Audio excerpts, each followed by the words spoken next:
প্রিয় ভিউয়ার্স, আসসালামু আলাইকুম। কেমন আছেন সকলে? ওই যে মায়ের জেদের কাছে হেরেই গেলাম, আবারও হেরে গেলাম মায়ের জেদের কাছে। সে কষ্ট করে গাছ লাগাইছে, যাওয়ার আগে তার হাতের লাগানো গাছের ফল খাওয়াই লাগবে। তাই গতদিন ওই যে আপনাদের দেখাইছিলাম আমার মায়ের হাতের কিছু ফুলের বাগান।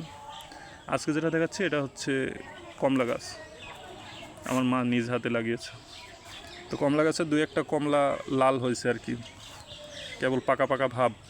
এখন নিজ হাতে নাকি পারতে হবে আর খাইতে হবে, তো সবাইকে দিয়েই খাই। আগে পাড়াটা তো শেষ করি, চলেন দেখি। এখন শুধু ফল থাকলে হবে না, ফলের স্বাদটা কেমন এটা তো দেখতে হবে। তো আর দেরি না করে শুরু করি। বিসমিল্লাহ। বাবারে, বিশাল শক্ত, সেরাই যায় না।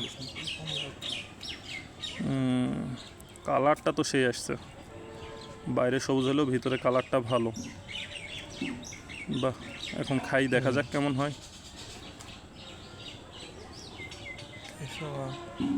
একটা কোয়া ছিঁড়েই ফেললাম। বিসমিল্লাহ। বাহ, মাশাল্লাহ, আলহামদুলিল্লাহ।